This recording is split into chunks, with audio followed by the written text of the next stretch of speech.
Close your eyes and imagine. What if the things in life that cause us the greatest pain, the things that bring us grief, are challenges? Challenges designed to help us grow, to ultimately become what we were always meant to be. We feel like we've been buried, but what if, like a seed, we've been planted? And having been planted, we grow to become a mighty tree. Now, open your eyes. Open your eyes to this way of viewing life. Come with me as we explore your true, infinite, eternal nature. This is Grief to Growth, and I am your host, Brian Smith. Hey there, this is Brian back with another episode of Grief to Growth. And I like to say, in the heart of every shadow, there's always a glimmer of light. There's always a testament to the resilience of the human spirit, even in the face of loss. So today on the Grief to Growth podcast, we're going to bridge the realms of the seen and the unseen, exploring the profound journey from sorrow to serenity. So welcome back if you've been here before, and anybody that's new, my name is Brian Smith and I'm your host. Today we're going to be with Whitney Lyn Allen, and Whitney is a beacon of hope and transformation for those who are adrift in the sea of grief. Her life took an unexpected turn when tragedy struck her family, leading her from the courtroom to the sacred space of healing and advocacy. She's a devoted mother, dedicated also, I'm sure, to Jackson and Leo, and she's faced the unimaginable loss of her husband, Ryan. Her journey is a testament to the power of love and the indomitable strength of the human spirit. She's the author of the Amazon bestseller, Running in Trauma Stilettos, and she's channeled her pain into purpose, offering solace and guidance as a certified grief educator. So with that, I'd like to welcome to Grief to Growth, Whitney Lyn Allen. Thank you so much for having me. Yeah, I'm looking forward to speaking with you today, Whitney. And I want to say I'm sorry for the loss of your husband and that unimaginable tragedy. Thank you. I really appreciate that. So I'd like to start off by letting you tell us about Ryan. Okay. It's so funny. Like I do a lot of these podcasts and usually people don't really ask that a lot with, so I love sharing about him. So my late husband, Ryan, he was really larger than life. He loved to tell jokes and tell stories. He made everybody laugh. Um, He was the best dad to our son Jackson, who was 3 at the time of his accident. And he was so excited to be a dad to our youngest son, Leo. But unfortunately, his accident happened when I was 26 weeks pregnant. So he didn't really get to experience Leo at all. But he was so ambitious. He started the K-9 unit at his police department in 2019 or 2018. After so many years of hearing that it would never happen, he just kept trying, and he did end up founding his police department's first K-9 unit, and he did so well, and he became so amazing with what he did with his K-9 Louie. And watching him be able to live out his dream before everything fell apart it was one of my greatest joys. So I'm so glad he got to do that. But Ryan loved life. He just was the epitome of somebody that didn't leave anything on the table. He just did everything right, honestly. Like, he just loved life so much. Yeah, well, thanks for sharing him with us. And I know he passed in 2022. Is that right? Yeah. And Mhm. how old was he at the time? He was 35. 35. Wow, that's so young. So tell Yeah. me what happened with Ryan. I guess keep a very long story short, October 14th, 2021, Ryan was on the way home from the gym. He got stung by a bee at some point along his journey from the gym to home. I'm not Mhm. really sure the details of that. Um, and when he got home, he went into anaphylaxis with no known allergy to bees at all. He actually even had been stung many times before, and he had such a severe reaction that it caused his heart to stop. which then caused an anoxic brain injury, which happens when somebody is deprived of oxygen to their brain for an extended period of time. Yeah. Well, I'm sorry. That sounds, it's just, again, it's almost unimaginable to think that, this healthy young person with no known allergies, to have that sudden transition. So, I don't even know what to ask you next. What was it? When did you determine, or when did you realize that you weren't going to be able to bring him home? So after his accident, I mean, honestly, it was kind of a miracle he even was able to be revived. Hmm. Um, so that kind of started the clock on, he was in the ICU for more than 2 months, at a neuro ICU in Philadelphia. And he was in a coma and then transitioned into like a vegetative state. But he was able to wean off the ventilator, which was another miracle. And then he was in and out of rehab and hospitals and the ER over like a 5 month, 6 month period. And there became a time, which is like 2 years now, like in February of 2022, where his doctors basically told us that there was no chance of any meaningful recovery, just looking at his imaging of his brain. So at that point, we had to make a decision whether we wanted to bring Ryan home, on like full care, admit him to a nursing home, or put him on hospice or palliative care. And honestly, unfortunately, like to me, I felt like there was only one reasonable option that I feel like really honored who Ryan was. Um, and that was to allow him to pass and not be, kind of trapped in his body because he really couldn't do anything. Hmm. So myself, my mother-in-law, my sister-in-law, we all decided together that the best thing for Ryan was to place him on hospice. What that looks like for somebody with a brain injury is that you withdraw all life-sustaining care. So, um, you take away hydration and feeding that he had. He had a feeding tube, and we let him pass naturally. And so he died on April 7th, 2022. At your age, and how long had you guys been married at that time? We had just celebrated 2 days before his accident, our 8-year wedding anniversary. We were together 10 years. 10 years. I would imagine that you hadn't discussed anything like, you know, palliative care or, power of attorneys or, that kind of stuff at that age.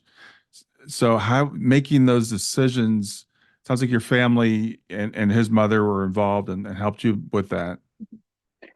Yeah, I mean, we honestly didn't have those conversations. Like I wish now I would have pushed us to have those conversations. I think when you're young and you're in the prime of your life, you don't want to think about those things. Right. He was a police officer, so he always in the back of his mind, like he always understood like he may not come home. But we just didn't we talked about that, but didn't talk about like what if I survive, but I'm not able to make decisions for myself.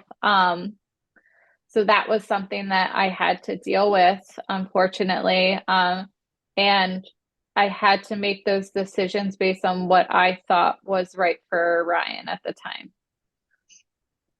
Yeah. So making those decisions, a lot of times when we lose someone in any event, in any way, there's guilt that comes along with that. There's regret or remorse. Have you experienced any of that? Um, I work with clients now as a grief educator, grief coach, and Hmm. that's something that a lot of my clients deal with. Yeah. I felt like I didn't have a lot of guilt, fortunately, because I just knew Ryan so well and I knew what he would want and wouldn't want. I almost felt more guilt for like not letting him pass like in the ICU because we did have the decision like to take him off of life support when he was there. And I feel like it would have enabled him not to suffer as much as he did with the hospitals and everything. But you know, again, I made the best decision with the information I had at the time, and Sure. I've moved past, you know, the stage where I carry guilt because I did the best I could. Yeah. And the reason I asked you that question is because, and I'm sure you've done this work with clients, as you kind of alluded to, almost every client I've worked with has some sort of guilt, and it doesn't matter how our loved ones pass. Yeah, So if we decide, for example, if you'd said, okay, they're very early on, we're going to let them go now, then there could be guilt about like I shouldn't have let them go that soon. yeah, We should have fought harder. But if you keep the person around longer, then you feel guilty that you made them suffer. So I yeah. just like to let people that are listening know these are the types of things we have to work through we're faced with these types of decisions. Yeah, yeah, absolutely. And you're right. If I hadn't seen like played it out to see if he would have recovered, I would have, you know, felt guilty for, you know, kind of quote unquote throwing in the towel like too soon. So, you know, I think like 6 months and we were told he wouldn't recover. Like I knew at that time, like we had done everything we could. Yeah, yeah. Oh, I'm sure you did, and as Yeah, you said, we do the best we can with what we know at the time. yeah, So hmm, that's something that as a grief educators we have to help our clients sometimes get to that point where they understand that. yeah, exactly. So at the time when Ryan passed, I assume you weren't a grief educator at that point. No, no, not at all. So what were you doing at that time? Well, after Ryan's accident happened, I didn't work. I couldn't work because we were in and out of hospitals. I took a leave, and then I also had a baby, so I was on maternity leave. Sure. Um, so I was a lawyer in my life before Ryan's accident, and then there came a point after Ryan died where I could have gone back to law, Hmm. but it just didn't feel right and authentic to the person I had become, uh, you know, molded by grief and loss and trauma. I couldn't see myself going back. So do you feel like you somehow became a different person from the grief and the trauma? Oh, completely different person. I think I don't think anybody comes out of that kind of loss unchanged in almost like every way possible. Hmm. Yeah. So what was the transformation like for you? How were you different? How are you different? That's a good question. I mean, just because we're talking about careers, like for me, I just felt like if I wasn't doing something I loved and was passionate about, and that like kind of like lit my heart on fire every day, like life is way too short to do that then. Hmm. So although I traded a very stable career for something very unknown, like that was worth it to me because I didn't want to like waste my life in, you know, like an office from 9 to 5 for like another 40 years. Like I just couldn't see myself doing that.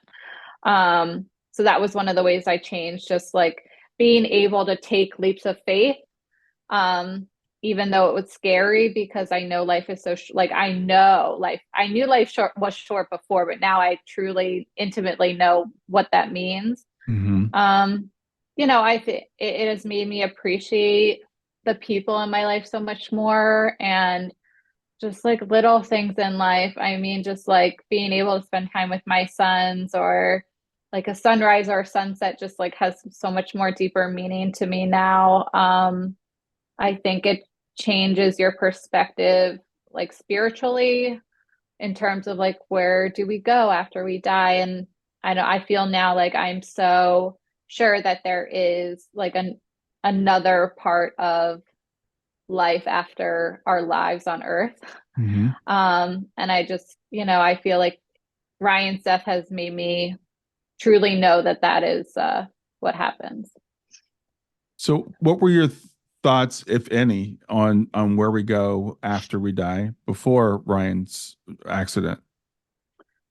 I mean, I always believed in heaven and God and all that, but I feel like until I lost Ryan, I didn't feel it. Like I didn't feel like that connection because I never lost someone so close to me. But now I just like feel that connection between like me and him that's somewhere else, if Hmm. that makes sense. Yeah, yeah, makes complete sense.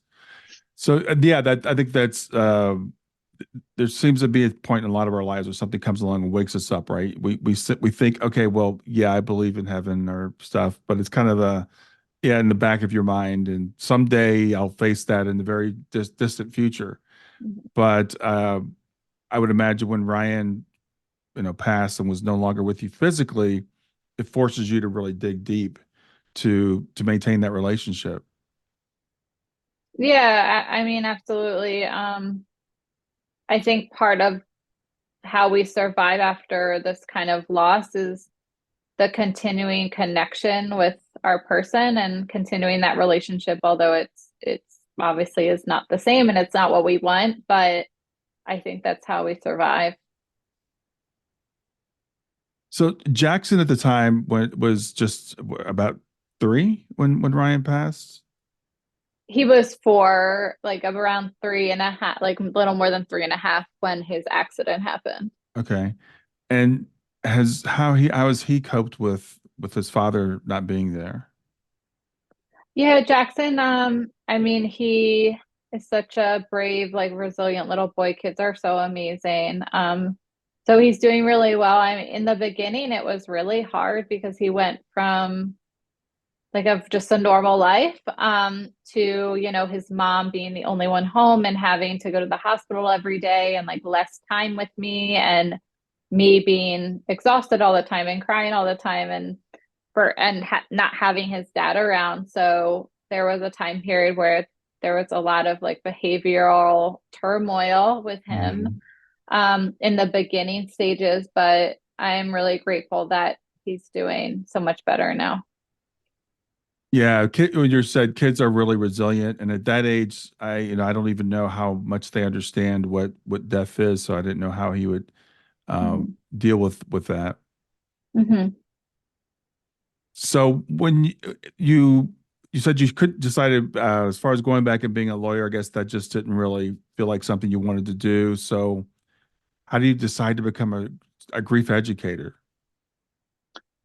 I, you know, the best way I can describe it is I knew from experiencing such a tremendous loss that we don't talk about this stuff enough. We don't educate people enough. There's not enough support. I mean, I had trouble finding like a grief therapist to even help me like through my own grief. Hmm. Um, so I wanted to become somebody that I needed when I was going through the worst days of my life because I know how much it's needed and how much like we just don't have enough resources.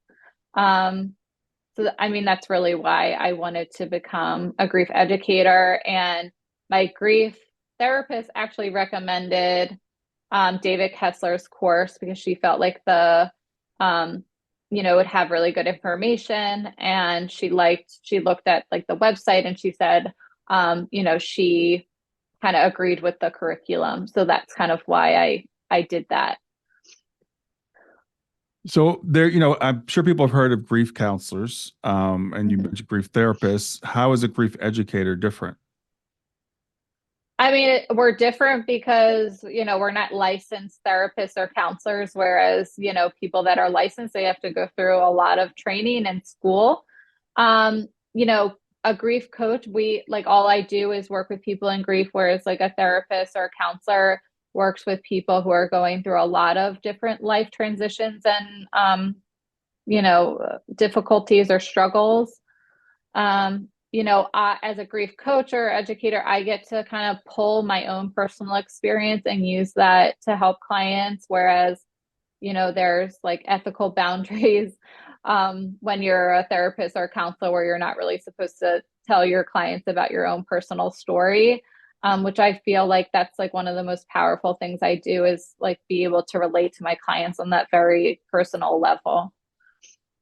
Yeah, I think that's absolutely true, and I find that almost every client that I have has either been to a grief counselor or maybe sometimes they're even still going to a grief counselor, but they find something missing, and it's that personal connection, that thing that's like they want to Yeah. understand that you know what they're going through.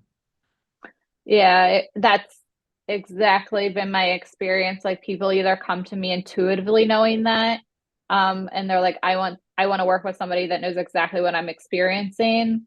I just don't want to be told like, oh, I understand and you actually don't. Yeah. Um, or they come to me because like a lot of therapists and counselors, they get very little training on how to help people through grief specifically, unless there's unless they're specifically a grief counselor or therapist. Yeah, I noticed it was really interesting when I was going through, I went through David Kessler's program also. And when I was going through it, there were so many grief count or the traditional therapists, nurses, Uh-huh. doctors, et cetera, that were going through the program because they didn't get a lot of training on grief in their formal Yeah. education. Yeah, exactly. And it's amazing. Like some of my clients, they come to me and they tell me some of the advice that their therapists give them. And like, I think therapists are amazing. But sometimes what they say about grief is just like, it's just not helpful, unfortunately. Yeah, well, I think, well, I know the medical industry still treats grief as a disease. It's something to be gotten Yeah. over. It's something Right. to be cured or to be healed. Right. Or like like something that you can put away for a little bit. I just got off like a call with a client and she was describing like somebody she worked with previously had told her to just like put away her grief until 4:30 and she could take it out. And she's like, I can't do that. Like that, I don't understand what that means. And she's right because grief, there's no, like, you can't just like put away grief for a time period. You have to learn how to manage it and live with it, because it's not something that you can extinguish or like throw away or put away. It's like you have to carry it forever. Yeah. So I have to say, I'm just truly amazed by your resiliency. I mean, this it's been still less than 2 years since Ryan passed. At what point in time did you decide, okay, I know you said you could go back to being a lawyer. It's a big switch from like that to I'm going to help other people with this. Uh-huh. So when was that? How long has it been since you made that decision? It's been I think I made that decision like the summer after Ryan died. So it's been like more than 2 years since I made that decision. But I made the decision for the grief not to consume me when the day that Ryan died, because I realized like how easily I could be swallowed up by all of this and kind of use it almost as like an excuse not to live my life. Um, in like a joyful, purposeful, like fulfilling way, Hmm. because I think that's what a lot of people do. It's just like they lose their person or they go through a tragedy and they use it as an excuse to just throw in the towel and be like, well, my person died, so I get to be unhappy the rest of my life. But like that's not that happiness is a choice, but you can decide like, do I want to try to live my life in a really good way? And like, what does that look like now? Hmm. Yeah, well, I said, there is no timeline for grief, as you know. But we see kind of things where people it takes a while to get to a point of committing to even trying to find joy again. Yeah. Because if you notice when you talk to clients early on and you mention joy or purpose, what's their response? So I can't even imagine that right now. Yeah, yeah. Yeah.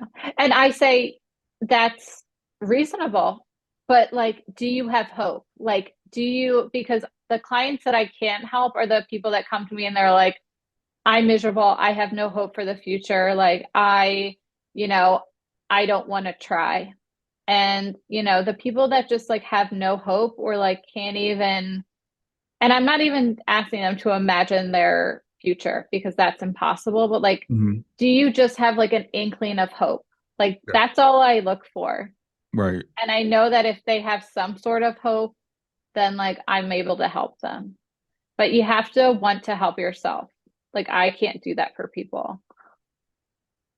Yeah, I think that's a really good point. I've been fortunate. I've only had one prospect, I would say, not a client, who was like that. And this person, they would call me, they would email me, and all they wanted to do was talk about the way that their husband had passed. And they were like, he was in the hospital, and they said they had been, they killed him, and and Yeah. you could just tell this person had no hope, and Yeah. didn't even listen. They were just talking the whole time. So there are those people that, as you said, we can't help. We'd like to help, but we can't. We You have to be able to do something for yourself. Yeah, exactly. And it just might, that might take a little bit for them to get there. It could be like they reached rock bottom and they know like I could stay on this path or I could try to find the light, even if I don't know what that looks like right now. But, I think people take a different amount of time to get there. Yeah.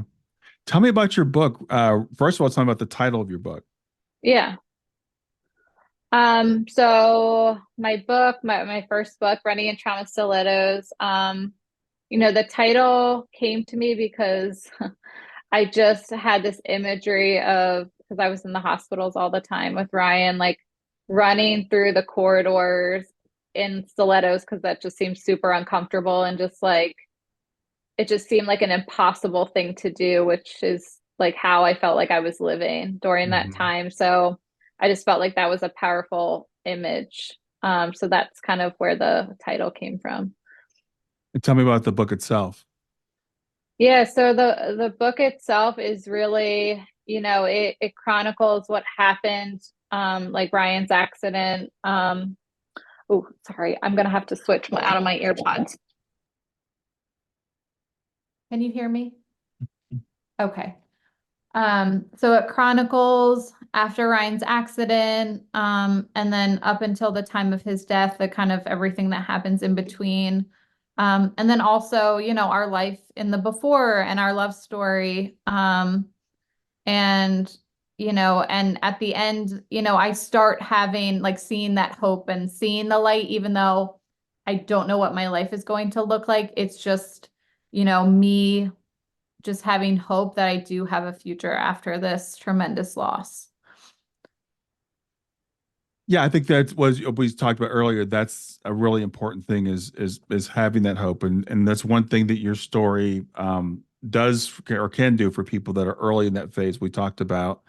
I was just talking with someone this morning whose son passed away in December, and we're recording this in February, so it's been like 8 weeks, Uh-huh. and this person was asking me like, so when does it get better? 'Cause I was telling him it gets better, where it's like, well, when does it get better? Yeah. And I'm like, well, it takes a while, it does. And I hate to say that to people, but it does. It's a process. Yeah. Yeah. I mean, it takes a really long time to start.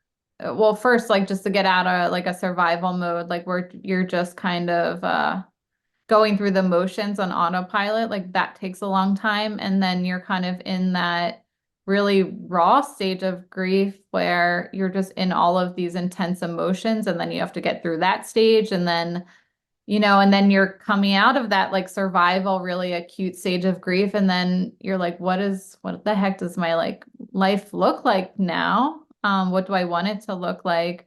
So it's, and then becoming comfortable in the new life that you're building. And it's like people think it's just like once you start feeling better, then it's like you'll feel better forever. But it's just it's a roller coaster and you just have to learn to kind of ride the waves a bit better and with more grace and ease. Because that's all we can do. We can't eliminate the waves.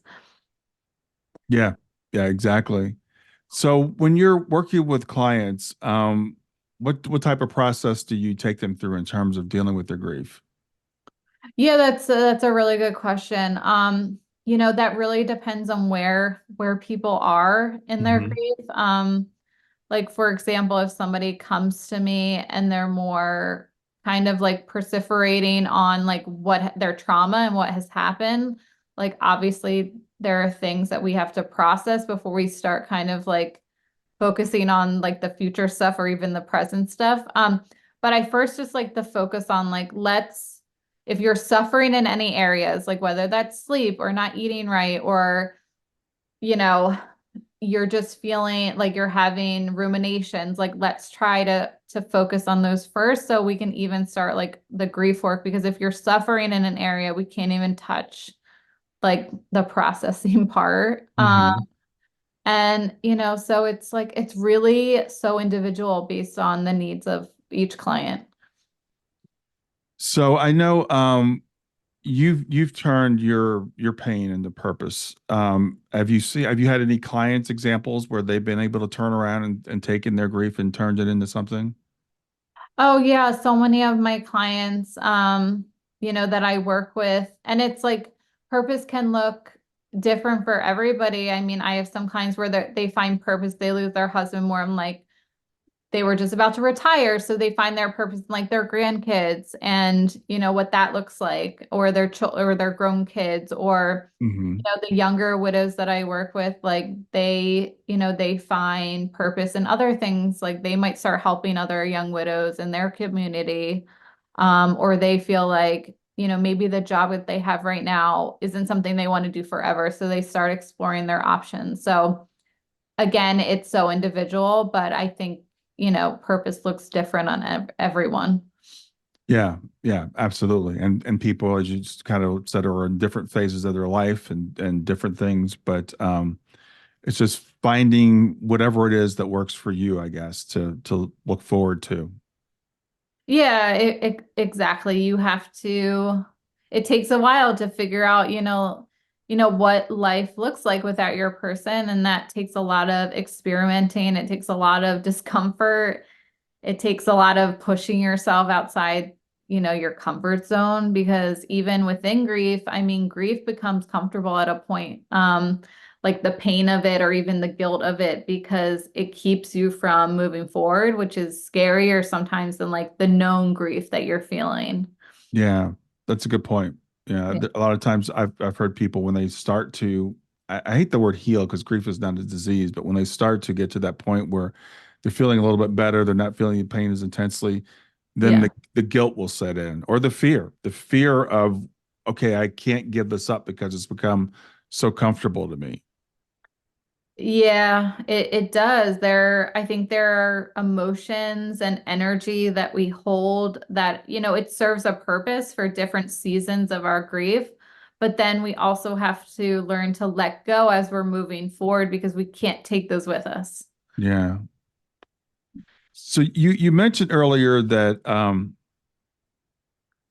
you said I know that we go on, after we pass. So where does your knowing come from? How do you know?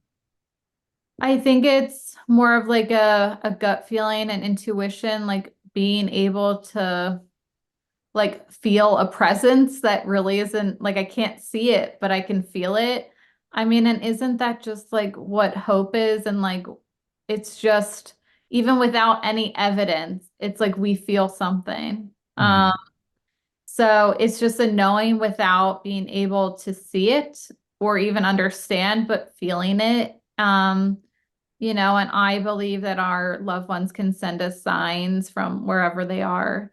And there are just some things that like have happened that I just can't explain. And I can only explain it through the fact that, there's something out there that I can't understand right now. Hmm. So you've had some signs from Ryan? Oh, so many. Yeah. I mean, I think when we're open to these things, they come to us a little bit easier. Um, his sign like that he shows me is like rainbows or ones, like angel numbers. And I mean, I have seen like the most magnificent rainbows since he died. I mean, I have never seen anything like it. Or just like colors in the sky that have no explanation, like they're not rainbows, but they're just colors, which I've Hmm. never seen in my entire life before he passed away. And so I don't know. I mean, maybe it's just coincidence. I don't know if I even believe in coincidences anymore.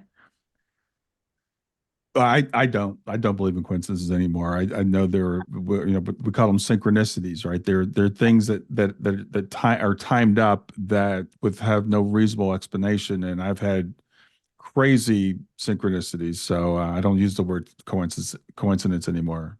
Yeah, I resonate with that.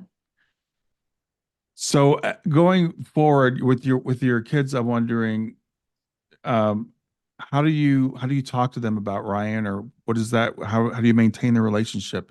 When you lose someone when the kids are so young, um, have you thought about that, or what are your thoughts on that?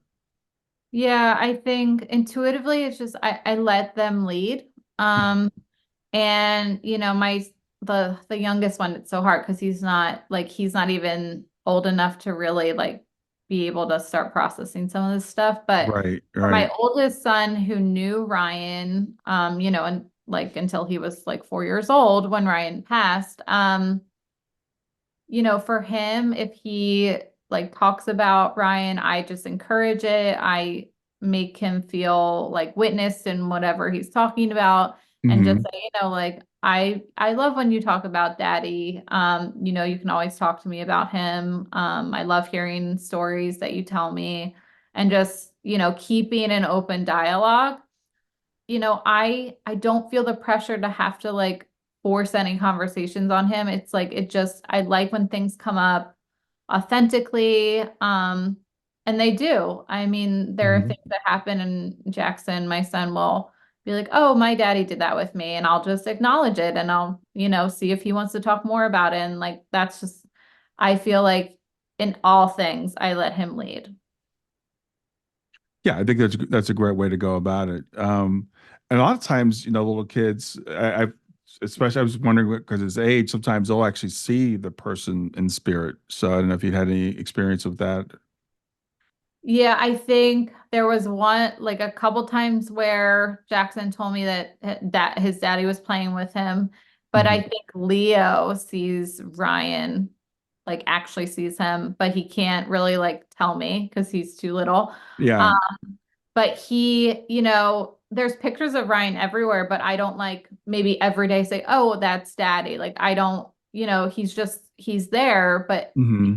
life gets in the way. You're not necessarily pointing at pictures all the time saying like, "Oh, Right. that's daddy." Right. But Right. he knows, like he sees pictures of Ryan and says, "That's daddy." Like he knows, which is like so crazy to me. Yeah. Yeah. So, as far as being a grief educator, this seems like something you think you want to do, or obviously you're feeling like you're feeling that this is your purpose now, I guess. Yeah, I think for right now, I love working with people one-on-one. Hmm. You know, right now it's like I'm like a full-time grief coach. Like that's what I do most of the time, like during my day. Hmm. It might change in the future in terms of like how many like one-on-one sessions I have and my help might transform into different things. But for right now, I'm really enjoying what I'm doing. Yeah, well, you're doing great work. You're doing a great thing that's really needed, and you know, um, I think a lot of times again, people want to talk to people that have suffered a similar type of loss. So I work with a lot of parents who have lost children. I'd imagine you probably attract a lot of widows. Yeah, so I mean, I mostly there are some people that reach out to me that have had other losses, but I do work with them, but mostly it's widows that work reach out to me and widows who I work with just because I think, when you know exactly what someone's been through, it's just that connection is really powerful. Yes, absolutely. Mhm. So, anything else you'd like to share with us today? Um, no, not really. I just if anyone is out there, they're listening to this and they're struggling right now, I just want them, I know it feels heavy right now, Mhm. but just to hold on to hope that one day it won't be so heavy, even though you don't have any evidence of that. I am giving you the evidence today that that's possible for you. Yeah. Well, you are the evidence. You are the evidence. I will say when in the early stages of after my daughter passed away and I thought I couldn't get any better, Mhm. talking to other parents and seeing other parents who were, I can't believe it's going to be 9 years for me now in June. Yeah. I couldn't even imagine 9 years, but seeing people that were at 9 or 10 years let me know it was possible. Yeah. Yeah. And I mean, that is the best that you can do when you are so like in the darkness of a loss is just like seeing other people that have walked that path and they're like giving you the light at that point. Yeah, Uh, exactly. yeah. Exactly. And you talked about hope earlier, and I will tell clients sometimes it's like, well, let me hold the hope for you for right now. If you can just let me hold it for you for the beginning stages.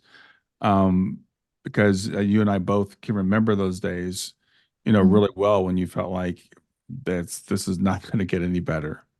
Oh yeah, I mean, you truly feel that and that is justified in the moment. Like Hmm. I think for a season, like I think there is a season to feel completely terrible and lost and almost like hopeless. Like I think that's needed to be able to get to like the next part. I don't think we can avoid that. Yeah, I completely agree. Well, tell people where they can find you and find out more about you. Yeah, so if you're on social media, I'm at Whitney Lyn, Lyn Allen, pretty much everywhere, Instagram, Facebook, TikTok, LinkedIn.